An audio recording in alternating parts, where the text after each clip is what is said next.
My convictions about love and writing are that they're basically like mushing, because you have to just like hold on to something that you don't know where it's going. Do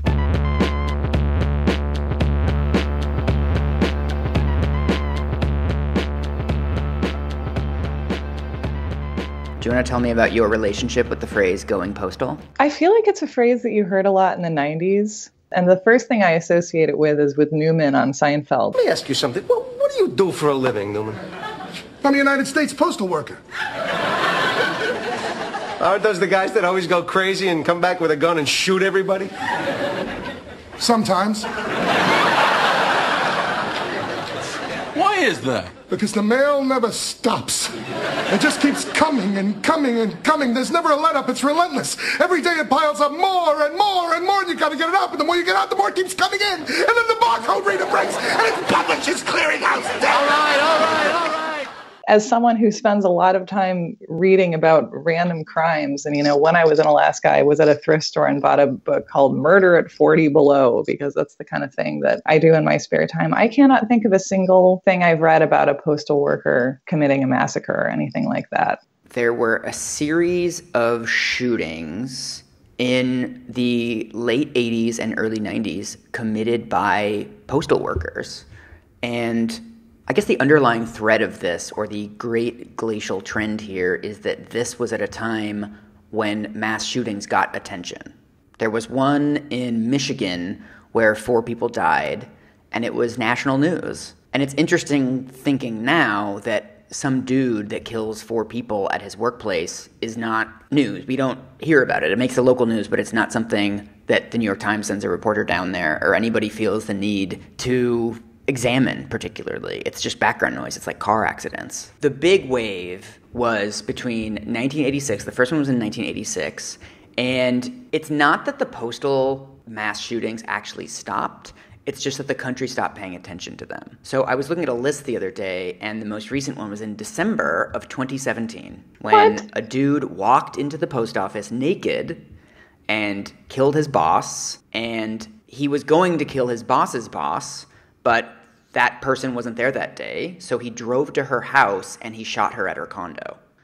There were 20 mass shootings in which 40 people died. So what we're really talking about with the going postal period is these 20 shootings. And this was something that seemed to be happening all the time in the 1990s. There was one point when there were 2 of them on the same day in 2 different cities in the country. And that added to this sense that there's a real rash, there's a real trend of why do postal workers go crazy? What is happening with these people? What's going on at the Postal Service that is making these people completely nuts? And that's kind of where the jokes came from. And when you think about it, it's actually really not cool that we had this cute phrase going postal, or people would use it in this flip way. Like, oh, don't go postal, your soup is cold. When we're talking about, like, there were lots of people that got killed. It was a really dark thing, and it was something that really affected morale at the Postal Service. It was something that really affected the entire organization, had a huge response to this. There were congressional hearings, and lots of people died.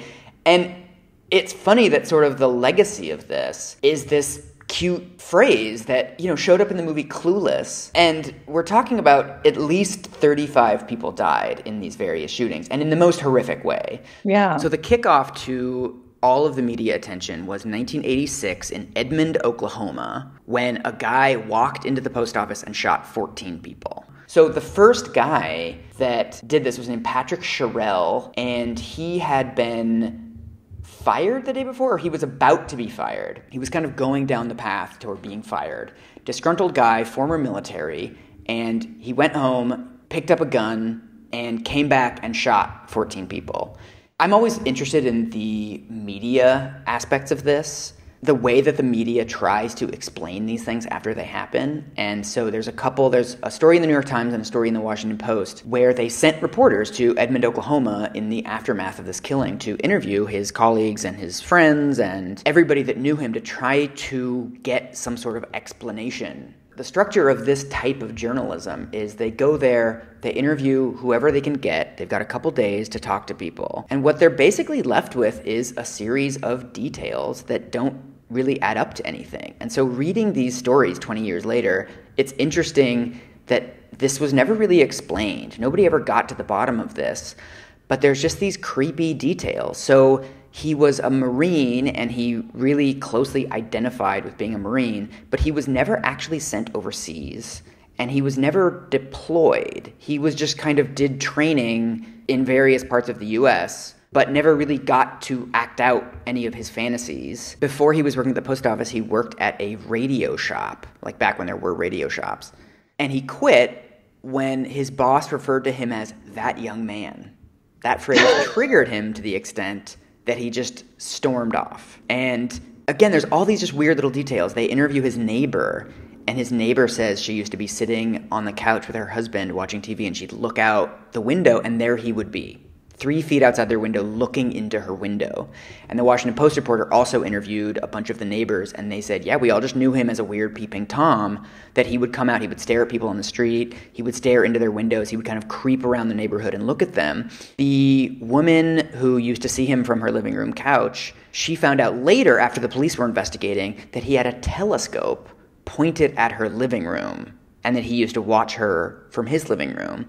And what she said was, I didn't even get undressed in there. So even by the standards of weird perviness, it's weird. It doesn't seem like he was a voyeur or anything. It seems like he just kind of liked watching people, and he felt really alienated. He was living in his mother's house. It wasn't clear that he had a lot of friends. And what's so interesting about these old stories is basically they're just a series of details that just kind of trail off. There's never a smoking gun mentally. There's never any sufficient explanation for what would drive somebody to kill 14 people and injure 20 more. I mean, it's a huge shooting. That reminds me of researching Jeffrey Dahmer, which of course I got really into when I moved to Wisconsin. And you would read, in the books about him, they go to such great lengths for the authors to be like, he lived in a scary house on a scary street and had everything about him is supposed to be sinister in some way. But the picture that I always ended up with was like, what a lonely guy.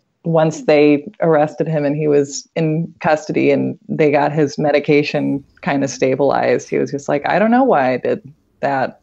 And he would try to explain it, but couldn't really. The last postal shooting that gets attention is in 2006 when a woman named Jennifer San Marco walks into a post office in Goleta, California with a handgun, and she shoots 6 people. And it is, to this day, the deadliest shooting ever carried out by a woman. She was fired from the Postal Service in 2003. She ends up moving to New Mexico. But then in 2006, she comes back. She walks in. She shoots the door person. Then she goes to her former workstation. It's not clear if she even knows the person who has replaced her at her desk. But she walks to her former desk and shoots that person. The most chilling detail from this is that there's a guy who is listening to his headphones, doesn't hear the screaming, the shooting, the running, anything, and she just walks up behind him and shoots him in the head. Oh, no. Awful. No terror, no anything, just lights out. So this is a paragraph from one of these articles where they go back and try to understand what happened and try to pull a human out of this inhuman behavior. To her neighbors, she was the woman who shouted furiously to herself, who ordered food at restaurants and bolted out the door before eating it, who knelt in prayer at the roadside, and who peeled off her clothes in random parking lots. All you can really conclude from this is, wow, she sounds weird. To her neighbors, she was a woman who exhibited symptoms of mental illness that no one ever dealt with, maybe for some reason. Yeah. Who knows? And one of course, underneath all of this is she lives in a small town in New Mexico. There's no mental health treatment.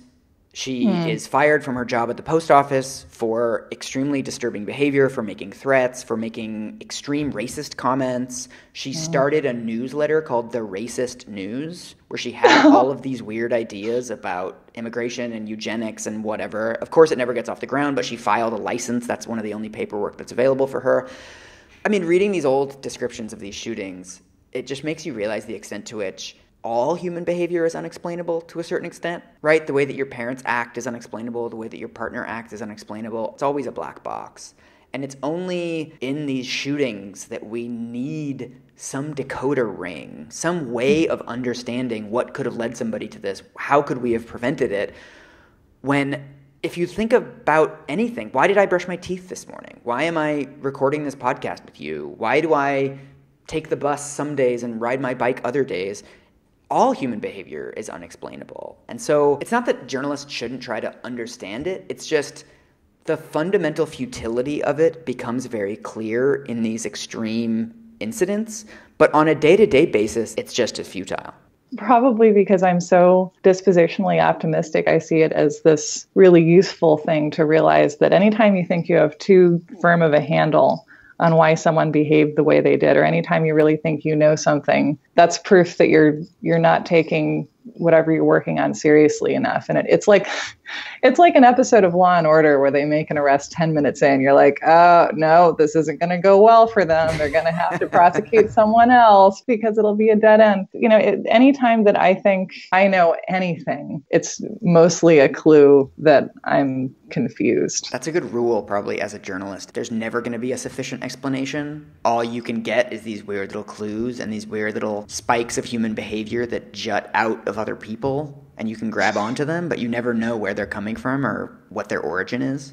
Yeah. So right after the shootings, there is an attempt on the part of the Postal Service to understand what caused them. Obviously, they are extremely concerned. Congress is concerned. Everybody's concerned. The entire country is talking about this. And of course, the Postal Service is extremely opposed to the phrase going postal because it's awful. And the first thing they do is they announce all these reviews of their internal background check policies that it turns out the Postal Service, because it's a quasi-governmental organization, was hiring a lot of former military people and saw itself as having this social mission. So they would hire people that couldn't get jobs elsewhere. They would hire people with sketchy employment histories. They would hire people with some mental illness. They kind of knew that this was part of their mission as an organization. And so the initial rounds of blame right after all the shootings are about individuals. Why are you hiring all of these people that might have mental illness in their past, might have access to guns, might have a history of violence? One of the reports notes that 43% of postal employees in the 1990s had some form of military experience. So this is where the initial blame goes, is why are you hiring these people without adequate background checks? You're not calling their previous employers. You don't have anything in place to make sure that people like this woman, San Marco, who are clearly showing mental illness problems and clearly, making threats and clearly doing things that are very troubling. Why aren't these people being dealt with? Why aren't these threats being reported? There's lots of talk about how the unions failed, that the unions knew that she was making weird threats, but they weren't telling it to management because they wanted to protect workers. They don't want workers to start being fired for their mental illness problems, et cetera, et cetera, et cetera. So the first round of explanations are all about the people, the characteristics of the people who are doing the shootings, and what is it about these people that we can prevent them from getting jobs at the post office, and maybe they'll get jobs at Burger King, and Burger King will have a bunch of mass shootings. Let's push this problem onto everybody else. And so that then, of course, leads to a backlash where there have to be structural issues at play. It isn't just that these individuals are to blame. There's people with military histories all over the country, and they're only shooting people at the post office. So I'm going to debunk the original explanation. I'm going to debunk the first wave of these shootings, and then I'm going to debunk the debunking. Ooh. I know, it's like bwah, Inception horns. Yeah, it's a triple debunk. It's like a debunk fried inside of a debunk bird. It's great. It's going to be great. It's a debunking turducken. So the first thing to know, the first thing to debunk, is that postal workers are not particularly likely to be killed. There is a whole field of epidemiology called workplace homicide. So the third leading cause of death of workers in the United States is homicide. And postal service workers are not more likely to be killed than anybody else. So the number one cause of death for U.S. workers is road accidents. Basically, you're a Microsoft employee and you're driving from one building to another and you get in a standard issue freeway car accident and you die. But because you happen to be on the clock at that time, it's classified as a workplace death. So that is number one. Truck drivers, taxi drivers have a death rate 150 times higher than postal service workers. Taxi drivers it's like more taxi drivers die than cops. Taxi drivers is one of the most dangerous jobs in America simply because driving is dangerous. And they're also being held up. I mean, there's a bunch of other reasons why being a taxi driver is really dangerous, but being a truck driver is dangerous as well. Mm-hmm. So that's the number one cause of death. Number two cause of death is accidents. What you think of when you think of workplace death. Somebody falls off a ladder at a construction site, whatever. That's about, I think it's around 20% of the deaths. Then around 10% of workplace deaths every year are homicides. And that's a lot. It's a lot, dude. It's like thousands of people have been killed. And all these reports that investigate the Postal Service afterwards are all noting that something like 7,000 people have been killed at work in the last 20 years, and only, quote unquote, only 40 of them have been postal workers. So it's really a much larger problem than just the Postal Service. And most of the workplace homicides are robberies gone wrong. So retail workers, especially things like 7-Elevens, things that are open 24 hours, are 8 times more likely to die than postal workers. But then the second largest group of homicides at work is women being killed by their partners. So it becomes an extension of domestic violence, basically. Guys mad at their girlfriends, snap, they know where to find their girlfriend, they walk into whatever office she works in, whatever store she works in, and they shoot her in the head, and then they shoot themselves or they get arrested or whatever. It's awful. So that's 40% of workplace homicides are women being killed by their partners at work. So the third category of workplace homicides is disgruntled employees. So employees killing other employees. And this is the debunking of the debunking. So Postal Service workers are not particularly more likely to die at work. However, they are extremely more likely to die at the hands of other employees. So Postal Service workers are around 0.75% of all employees in the U.S. It's about 900,000 workers. It's the second largest civilian workforce after Walmart. Wow.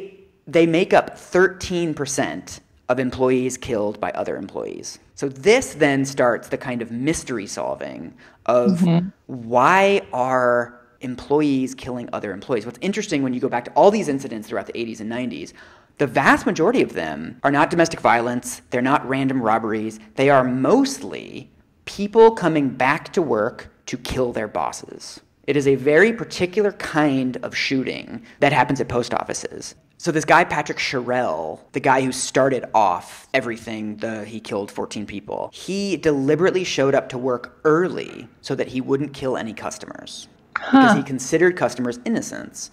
And he considered everybody who works at the post office guilty by association. So there's actually a literature on this called murder by proxy, where people put identities of their victims onto others. So you kill your children because you see them as an extension of your wife. So you hate your wife so much that anyone that is associated with her, you have to kill them. And so what many of these murders are is actually murder by proxy. We are thinking that every single person who works at the post office, your relationship with the post office is so toxic that anyone who works there is guilty, and anyone who works there is part of the abuse that you've been suffering. So that's what makes sense about many of these guys that go there and shoot everybody at the post office, because they're seeing everyone is tainted. Even if I don't know you, even if we haven't worked together, even if you haven't been terrible to me, because you work at the post office, you are tainted by this association. And so that's where this vengeance comes from. And so there's this really chilling 1995 review of workplace homicides, and they call them workplace avengers. This is a particular kind of homicide in which people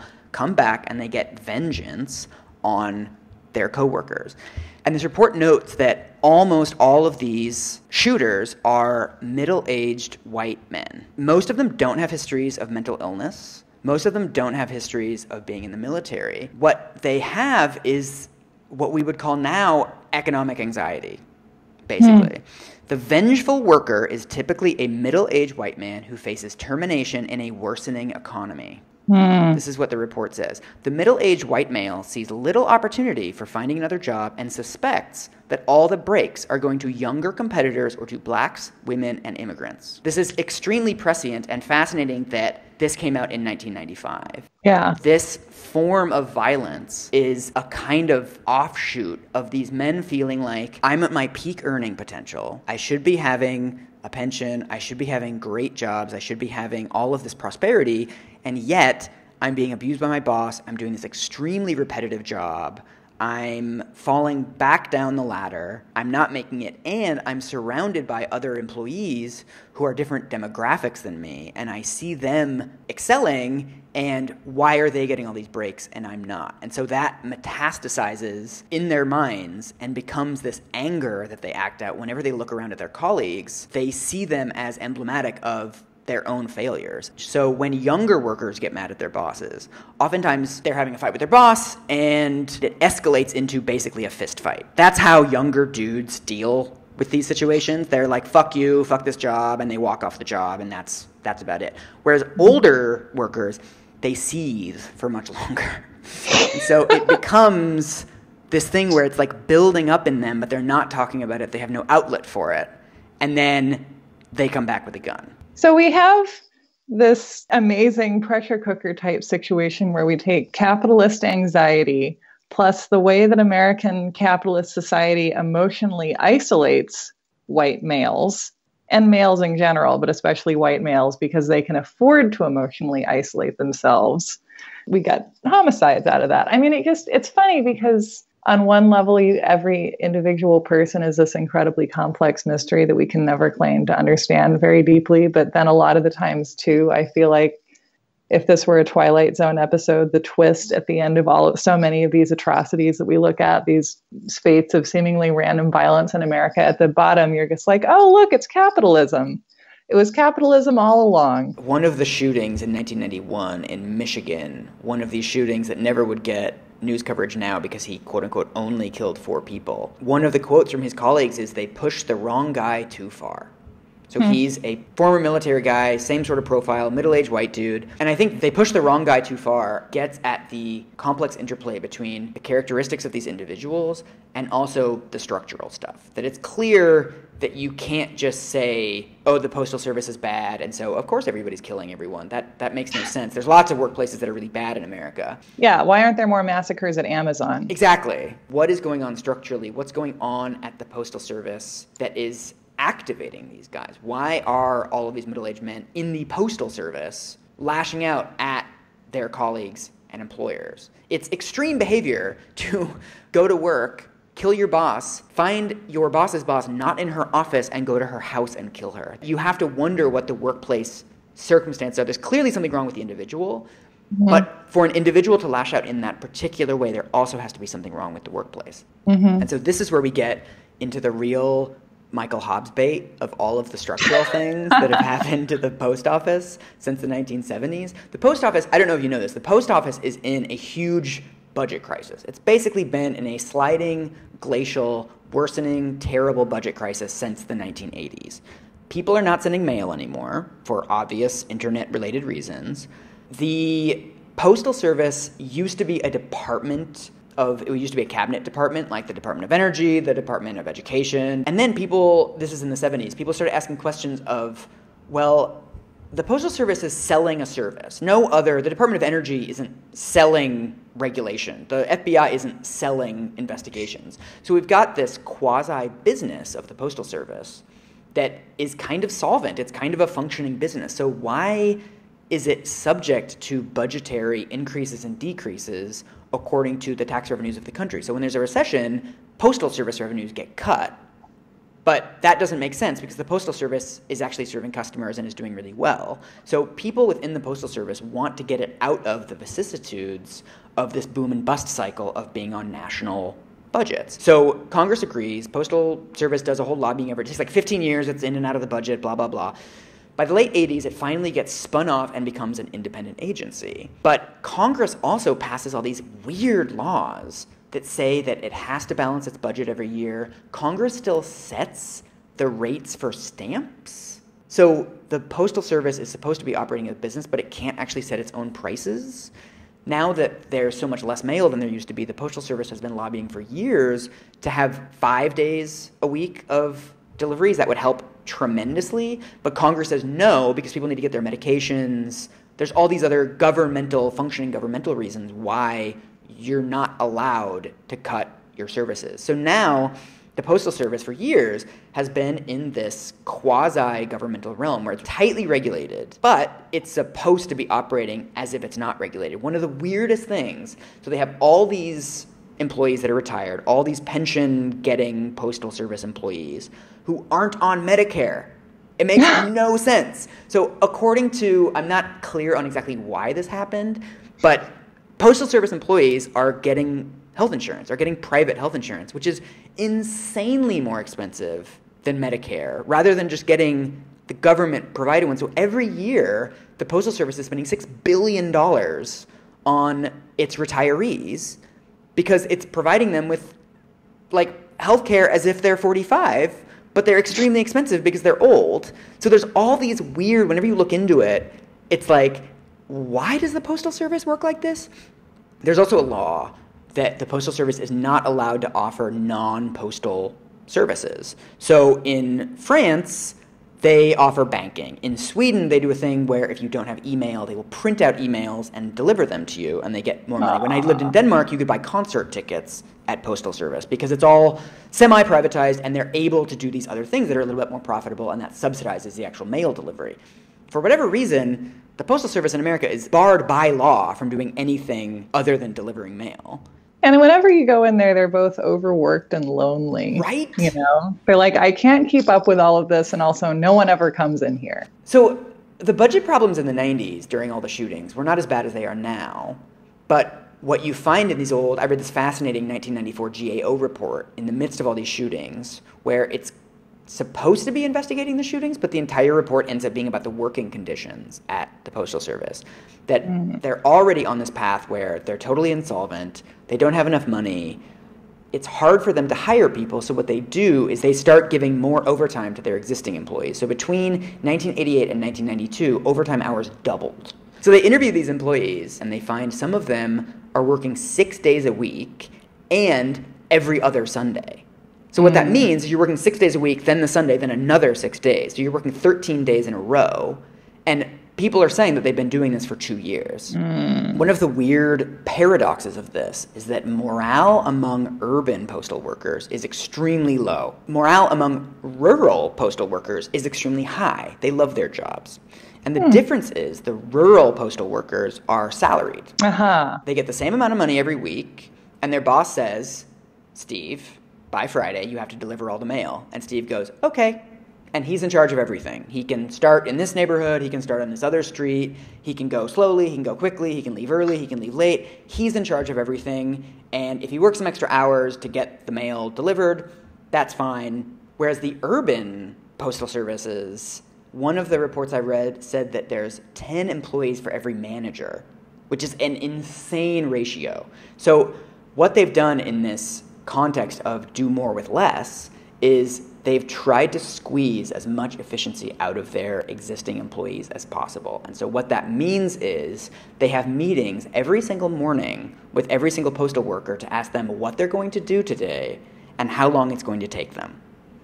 So you have to negotiate with your boss every morning. It's the first thing you do. Negotiate with your boss every morning of what you're going to get done. So you have no independence. Your boss is totally micromanaging you. Can you imagine coming into work and your boss being like, oh, you have to write 800 words today, and you have to write the intro, and you have to interview 2 people, and you have to get 6 great quotes for me. This idea that you're not in charge of what you're going to read about, what you're going to learn, what you're going to do, what you're going to produce that day is so demoralizing. Yeah. Basically, it's not necessarily that the work is monotonous, though it is, and it's not necessarily that it's super poorly paid. It actually pays okay, and there's decent conditions, and you're unionized, everything else. It's basically that people don't feel any autonomy. They feel totally out of control of their own work. And like their bosses are just telling them every minute of every day what they should be doing. And even these tiny things, like I want to start in this neighborhood because I like to take a break and have a coffee at this nice cafe, they can't do that because their boss, they have to justify that to their boss. So I think the lesson here is that you can abuse workers in all sorts of ways, and they'll kind of soldier on for a long time if you're not paying them enough or if they're doing stuff that's physically taxing. But if you start making them account for every second of their time in a way that makes them conscious of the fact that they, like when they lose plausible deniability about being a cog in a machine, that's when you have to think that maybe you've pushed them a little bit too far. I mean, it reminds me that you ever read Studs Terkel's Working? Yeah. Yeah. And it's about 650 pages long. And it's, narrative after narrative of people talking about their jobs and what they do like about them and what they don't like about them. And the thing that comes up over and over and over again, I said, what people find most demoralizing is not feeling like they're human when they're at work, doing something like working on an assembly line where it's been calculated that it takes a person 4 seconds to do this particular task. And so they have 4 seconds to do it.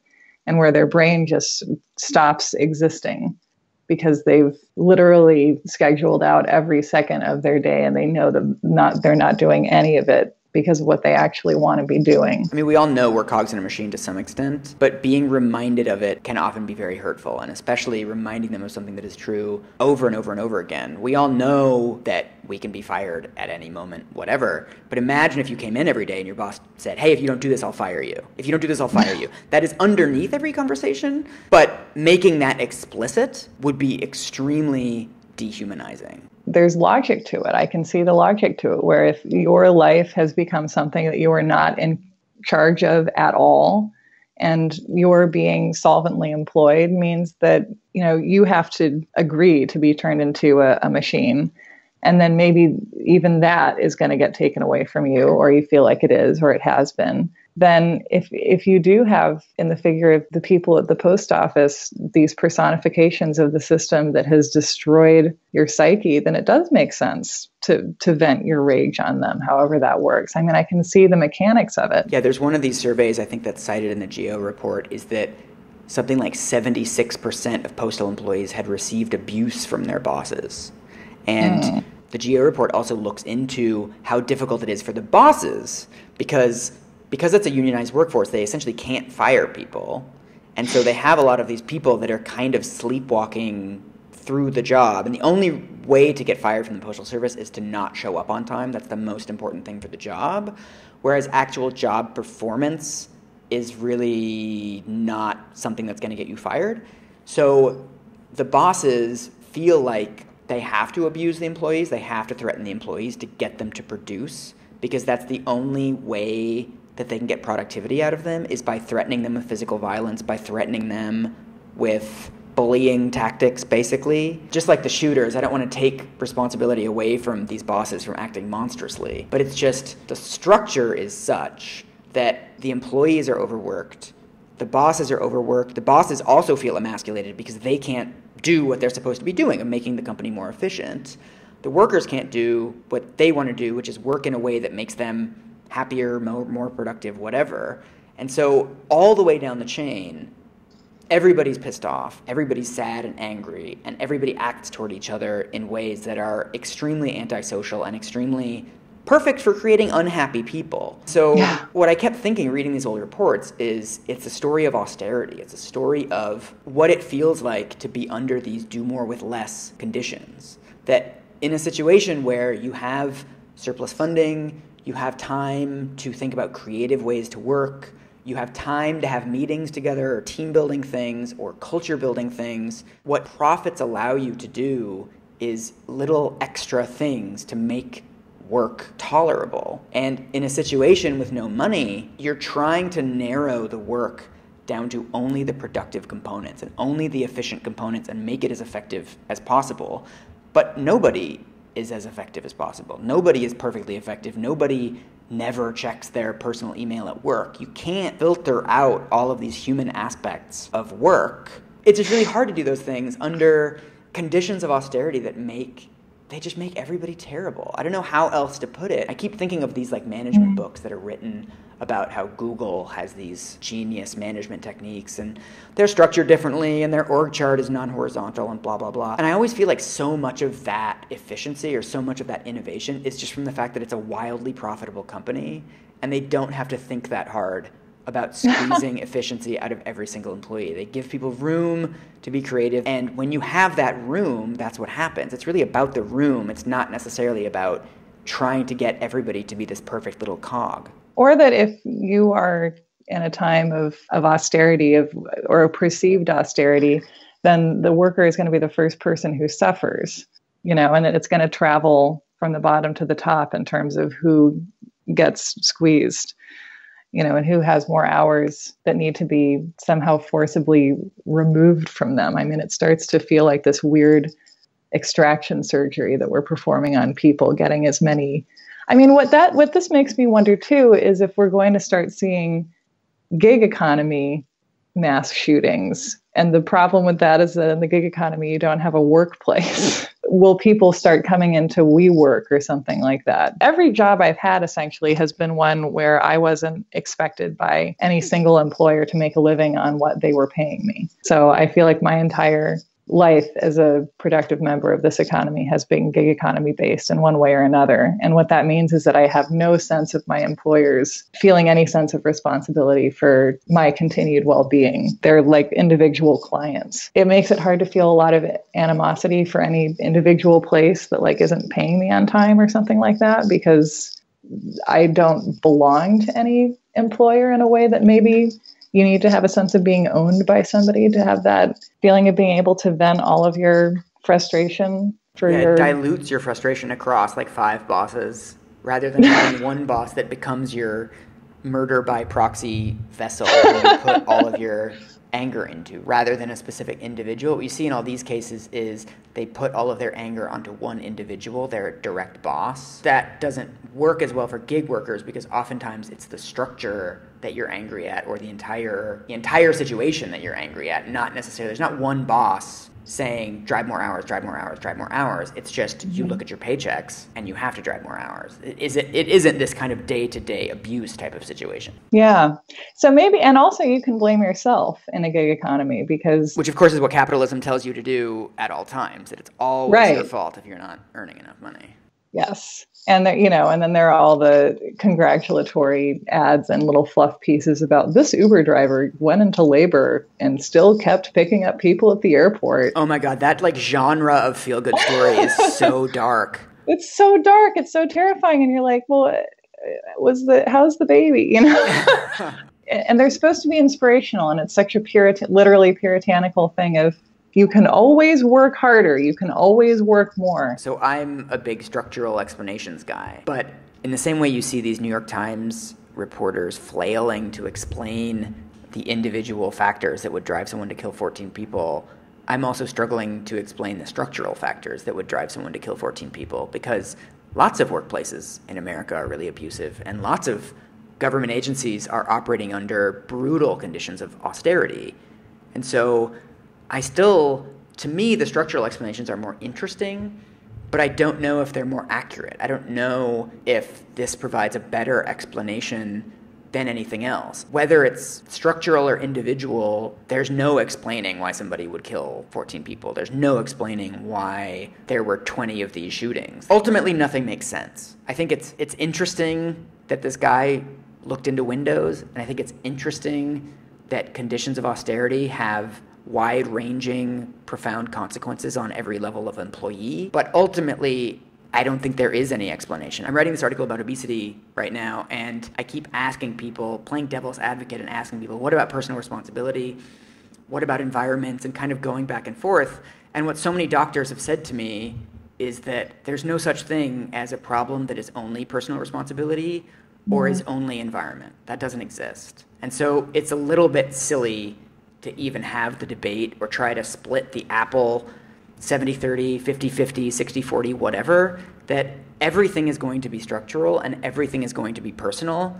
And ultimately, these shootings make no sense. And you can even cut these out of that sentence. And looking back on them, I keep thinking about what constitutes a trend or how we decide as a country to be concerned about something. At the same time, there were all these shootings at postal offices. There were also, 120,000 car crashes. And there were thousands of women that were killed by their partners in their offices. And there were all these other things, but we didn't decide those were a trend. We decided that postal workers killing people was a trend. And so for a while, we focused on them, and it was a trend, and there was a cute little phrase that we came up with to explain them. And then the shootings kept happening, but we stopped calling them a trend. I know I always think of Imagined Communities, that book they make you read in grad school like 4 times. We are in an imagined community, and part of an imagined community is deciding what we're going to worry about together. And for a while, we decided we were going to worry about postal workers. We were going to worry about the demons that might be delivering our mail, this juxtaposition of the quotidian and the grave. And after Goleta, California, after this woman, basically, who killed 6 people, that set the bar at 6 people. So any mass shooting at a postal office of less than 6 people didn't make the news anymore. And so we just decided we weren't going to care about it anymore. It's so darkly comedic to think about how we just have become so jaded. Some of it is also the definition of news, right? That what is news?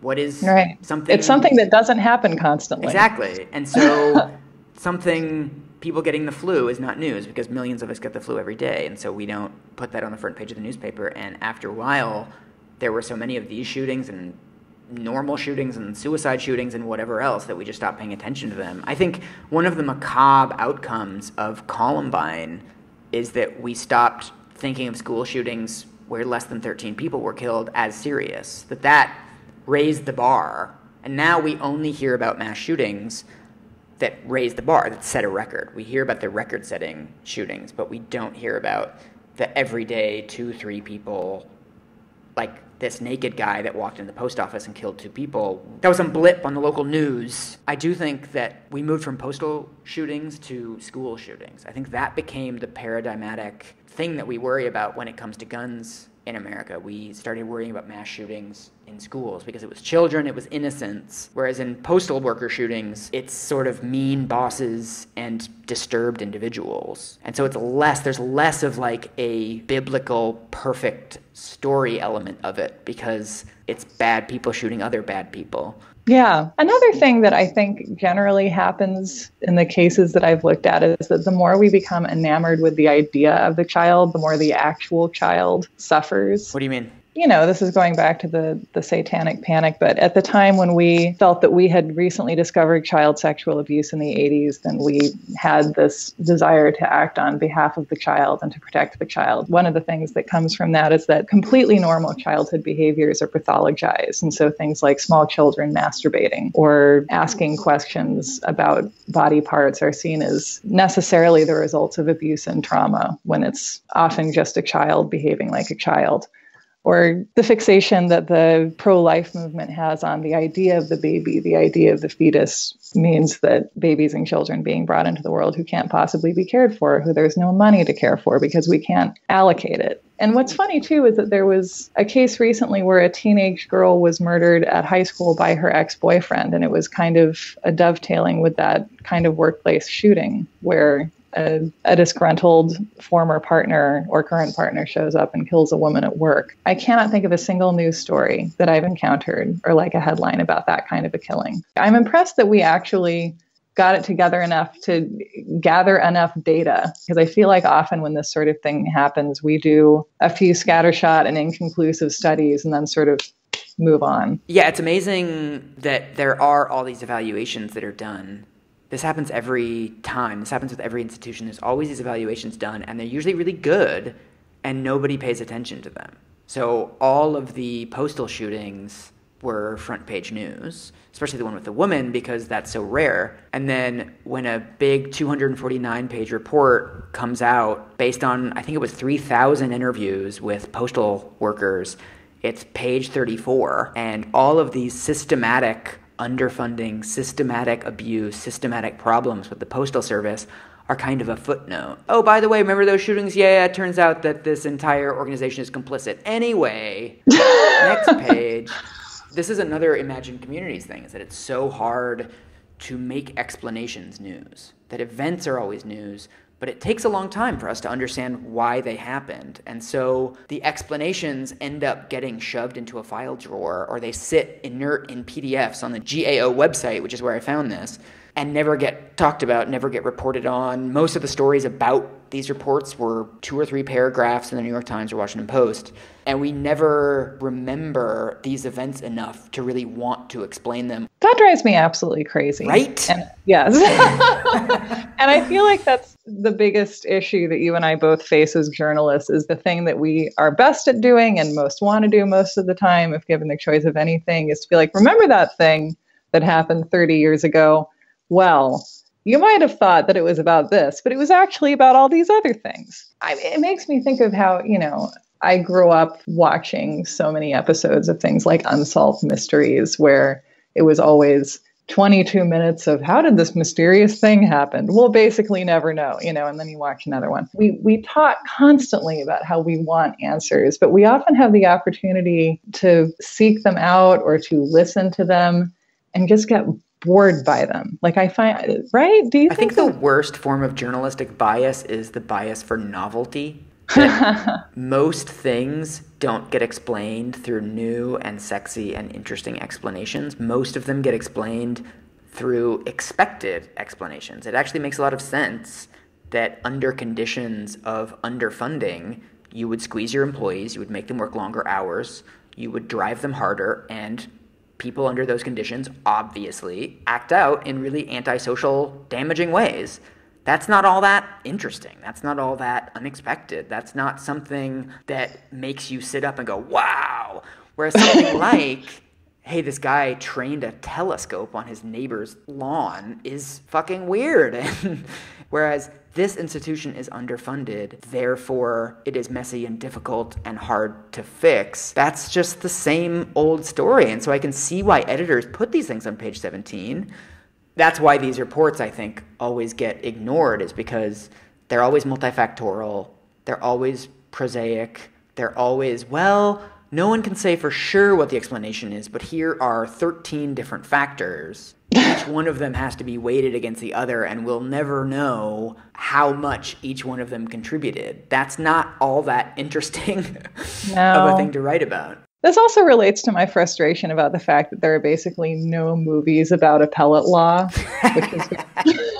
which trust me, I lose sleep over. And how there's one, I think it's Reversal of Fortune, and I love it. I love that movie. It's so good. And Ron Silver and Jeremy Irons have such a will they or won't they, I had a crush on Jeremy Irons he's like the oldest man I've ever had a crush on. And my God, even in like Die Hard with a Vengeance, him in the tank top, I'm like, I know he's like 74, but it just like works for me. Yeah. The implication too is that character was just so fancy that he had to be a sex criminal a little bit. Like he was so aristocratic that he had to have done something weird. That we have a hard time with trial narratives generally because trials don't tend to be all that narratively exciting. And then appeals, which I think are the most fascinating thing on earth, are just so hard to dramatize because the whole point is that you go back you look at the original trial and the transcript and essentially the original narrative such as it was, and then you flip it around and are like, this was wrong, this was wrong, this was wrong, this was wrong. You did all of this wrong. You suggest very politely that certain things were mishandled, or, a key piece of forensic evidence actually doesn't hold up. This test that was administered actually has 1/3 false positives. And so how does that affect the integrity of the entire case? And it's just fascinating because you're taking apart something that once was presented as a whole and showing how it doesn't actually function. But you'd think that we would like it in narrative form because detective stories are always about taking what seemed to be a whole that worked, like a functioning small town or a story, and then showing how all of these things were actually something completely different. That's essentially the structure of 12 Angry Men. You've got all these details. They're super guiltifying. I don't know what the word is for that. And then you go through them one by one and you find out they're not guiltifying. And it's actually pretty cool. But we just have difficulty doing that together, doing that as a society, or maintaining our interest long enough to still want to unravel the mystery years after it happened. These GAO reports came out a decade after the Postal shootings, and people had chalked it up to a bunch of weirdo former Marine guys who got the wrong type of job. People weren't interested enough to go back and edit that. Once again, I've learned that it's amazing how much we can forget as a society. And this is something that I really would have thought, with how much time I dedicate to researching morbid topics, that I would have had some kind of vague awareness of. So for me, even if we're left with inconclusive answers about how to ethically practice journalism and how to somehow mitigate the effects of workplace abuse, even if we don't know the answers to that, at least I know that I am continually justified in spending more time reading about depressing topics. All I've learned is that I should tip my postal worker. Yeah. They have it really tough, and I should be super nice to them, and everybody has an interior life. And, I mean, I guess I knew that already. Tip your postal worker, and everyone has an interior life. Yay.